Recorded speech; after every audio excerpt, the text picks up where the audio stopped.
Olá, meus amigos, meus irmãos. Vamos dar continuidade ao ano bíblico que estamos fazendo. O último momento em que estivemos juntos, tratamos aqui de dízimos e ofertas. Terminamos ali o livro de Josué e agora que o guia deste ano bíblico que eu estou fazendo, ele voltou para alguns livros de Levítico e Números também, que trata dos dízimos e das ofertas, trata aqui com o cuidado dos pobres e também trata das festas anuais em Israel. Então a gente vai tentar fazer aqui um resumo desse tema, lendo aqui principalmente com o auxílio dos livros do Espírito de Profecia. Então nós vamos primeiramente aqui ao capítulo 51, que é o cuidado de Deus para com os pobres. Aos filhos de Levi tenho dado todos os dízimos de Israel. A irmã White ela fala aqui que para promover a reunião do povo no serviço religioso, era necessário também fazer provisão aos pobres e disso era exigido um segundo dízimo. Diz aqui Deuteronômio 14, 23. Mas em relação ao segundo dízimo, Deus ordenou: perante o Senhor teu Deus, no lugar que escolher para ali habitar o seu nome, comereis os dízimos do teu grão, do teu mosto, do teu azeite, dos primogênitos das tuas vacas e das tuas ovelhas, para que aprendas a temer o Senhor teu Deus todos os dias. Este dízimo, ou seu equivalente em dinheiro, devia por 2 anos trazer ao lugar em que estava estabelecido o santuário. Diz aqui também, irmãos, que em cada 3º ano, este segundo dízimo deveria ser usado em casa, hospedando os levitas e os pobres, conforme Moisés dissera, para que comam dentro das tuas portas e se fartem. Deuteronômio 26, 12. Este dízimo proveria um fundo para fins de caridade e hospitalidade. Interessante que o povo de Israel era um povo bem precavido, que tinha uma organização muito grande para todos os sentidos, para adoração, para cuidado da família, para cuidado dos pobres e cuidado, inclusive, na hospitalidade, porque sabemos que Israel tinha bastantes festas religiosas, e muitas pessoas peregrinavam naquela época e deveriam se hospedar em algum lugar. Então o povo hospedava um ao outro nesse momento de festa. Nos dito aqui também que outra providência se tomou em favor dos pobres. Embora Deus houvesse prometido abençoar grandemente seu povo, não era seu desígnio que a pobreza fosse inteiramente desconhecida entre eles. Ele declarou que os pobres nunca se acabariam na terra. Interessante aqui essa passagem. Mostra que não era de interesse de Deus que todos fossem supridos com as mesmas necessidades, com a mesma quantidade, como se fosse um mundo comum, comunista, podemos dizer assim. Todavia, enquanto seguiam as instruções dadas por Deus, não houve mendigos entre eles, nem qualquer que sofresse fome. A lei de Deus dava aos pobres direito a certa parte dos produtos do solo. Estando com fome, tinha um homem liberdade de ir ao campo de seu vizinho, ou ao pomar, ou à vinha, comer do grão ou do fruto para matar a fome. Foi de acordo com essa permissão que os discípulos de Jesus, ao passarem no dia de sábado por um campo de trigo, arrancaram espigas e começaram a comer. Então, se você estivesse passando por qualquer seara de pomar, de comida, você poderia tirar à vontade, comer à vontade, matar a fome. Então, ter fome na época de Israel não era algo que se poderia dizer, por assim dizer. Porque os pobres, eles poderiam ir ali, né? Toda a espiga dos campos, pomares e vinhas pertencia aos pobres. Quando no teu campo cegares a tua cega e esqueceres um molho no campo, não tornarás a tomá-lo. Quando sacudires a tua oliveira, não tornarás atrás de ti a sacudir os ramos. Então, sempre tinha uma parte ali para aqueles mais necessitados que fossem lá e tomassem para si, para que não morressem de fome e não passassem essa necessidade. Tinha também aqui, irmãos, a cada 7º ano eram tomadas providências especiais em favor dos pobres.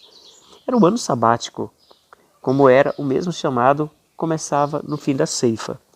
Na ocasião da sementeira, que se seguia a colheita, o povo não devia semear, não devia podar a vinha na primavera e não deviam estar na expectativa, quer de ceifa, quer de vindima.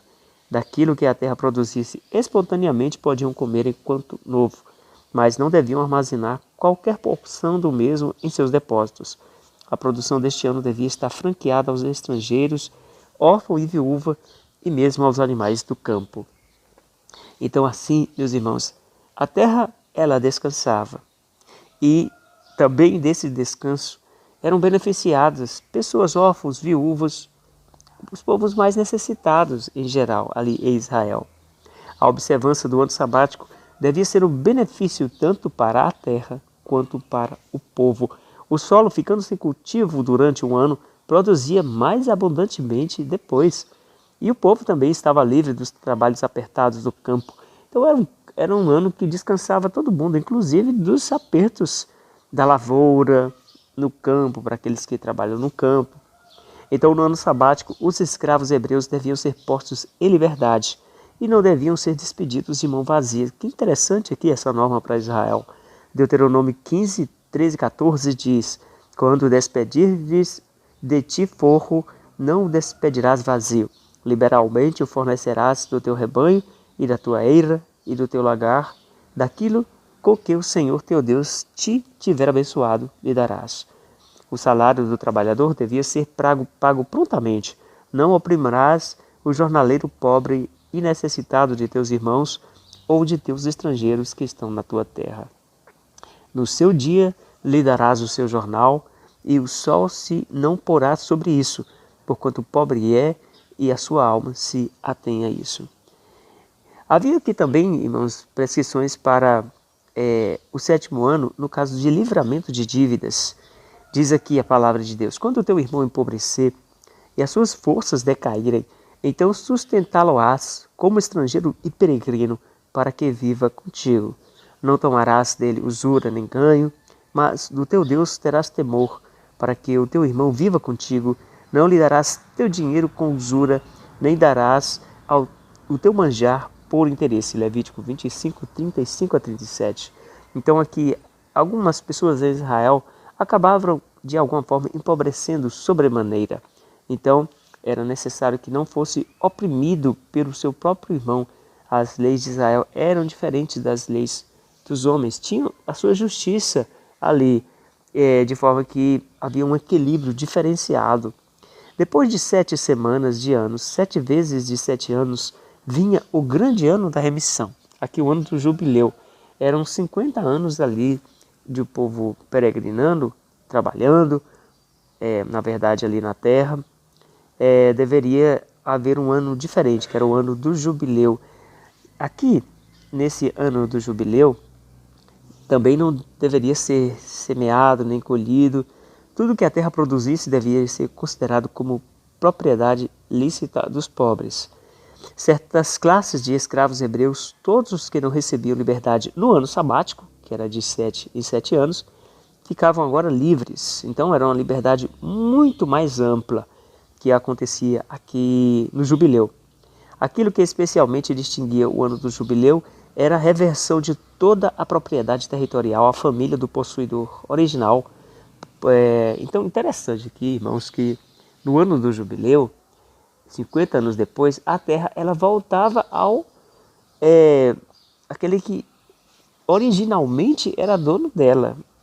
Muito diferente que hoje a pessoa tem perpetuamente ali uma terra. Não, Deus ele não permitia que isso acontecesse. Então, às vezes a pessoa tinha que vender parte da sua propriedade para poder ter algum recurso, mas 50 anos depois, aquela família recebia de volta a terra. O Senhor declarou a Israel: a terra não se venderá em perpetuidade, porque a terra é minha, pois vós sois estrangeiros e peregrinos comigo. Levítico 25, 23. O povo devia ser impressionado com o fato de que era a terra de Deus que se lhes permitia possuir por algum tempo do que ele era o legítimo possuidor. A mente de todos devia ser impressionada com o fato de que os pobres têm tanto direito a um lugar no mundo de Deus como têm os mais ricos. Que bondade do Senhor em devolver a terra para o povo. Irmãos, que bondade o Senhor fará para nós, para devolver verdadeiramente a terra que um dia foi tomada pelo inimigo da verdade. Um dia, meus irmãos, essa terra renovada será totalmente para nós. Deus é muito bom. O Senhor queria pôr obstáculo ao amor desordenado, à propriedade e ao poderio. Grandes males resultariam da acumulação contínua da riqueza por uma classe e da pobreza e degradação por outra. Sem alguma restrição, o poderio dos ricos se tornaria um monopólio e os pobres, se bem que sob todos os aspectos perfeitamente não dignos à vista de Deus, seriam considerados e tratados como inferiores aos seus irmãos mais próximos. Irmãos, hoje ainda acontece isso, com certeza. Pessoas, vemos aí apresentadores de televisão, por exemplo, artistas, ganham milhões por mês, enquanto há pessoas sofrendo na sua pobreza. E aqui Deus estabeleceu para Israel um jeito diferenciado de viver para que pudesse ser suprida as necessidades do povo. Aqueles estatutos destinavam a abençoar tanto os ricos quanto os pobres. Restringiriam a avareza e a disposição para a exaltação própria e cultivariam um espírito nobre e de beneficência. E, alimentando a boa vontade e a confiança entre todas as classes, promoveriam a ordem social, a estabilidade do governo. Diz aqui ainda a palavra de Deus: eu vos darei as vossas chuvas a seu tempo, declarou ele, e a terra dará a sua novidade, e a árvore do campo dará o seu fruto, e a debulha se vos chegará a vindima, e a vindima se chegará à sementeira, e comereis o vosso pão a fartar, e habitareis seguros na vossa terra. Também darei paz na terra, e dormireis seguros, e não haverá quem vos espante, e farei cessar os animais nocivos da terra, e pela vossa terra não passará espada. Andarei no meio de vós, eu vos serei por Deus, e vós me sereis povo. Mas se me não ouvirdes e não fizerdes todos estes mandamentos para invalidar meu concerto, semeareis debalde a vossa semente, e os vossos inimigos o comerão. E porei a minha face contra vós, e serei feridos diante de vossos inimigos, e os que vos aborrecerem, de vós se assenhorearão, e fugireis, sem ninguém vos perseguir. Levítico 26, de 4 a 17. Irmãos, é muito interessante aqui as bênçãos que Deus coloca sobre nós, para que nós possamos viver bem nessas terras. Ali, aqueles cuidados que Deus tinha para Israel, semelhantemente há para nós, que possamos ser pessoas agradecidas ao Senhor, que possamos auxiliar na sua seara, como Ele pede hoje. Hoje, simbolicamente, é representado pelos dízimos, pelas ofertas. Estamos aí sendo abençoados e podemos abençoar outras pessoas através dessa atitude e também poder ajudar pessoas necessitadas, com cestas, com cuidados. Deus dará a mim e a você o dom para entender como auxiliar as pessoas. Se você às vezes não sabe como auxiliar, procure a ASA, né?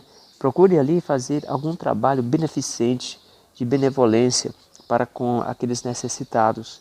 E assim poderemos ser ricamente abençoados, como já somos, pelo nosso Senhor. Que Deus nos abençoe, meus irmãos, e mais esse dia, em nome de Jesus. Amém, Senhor.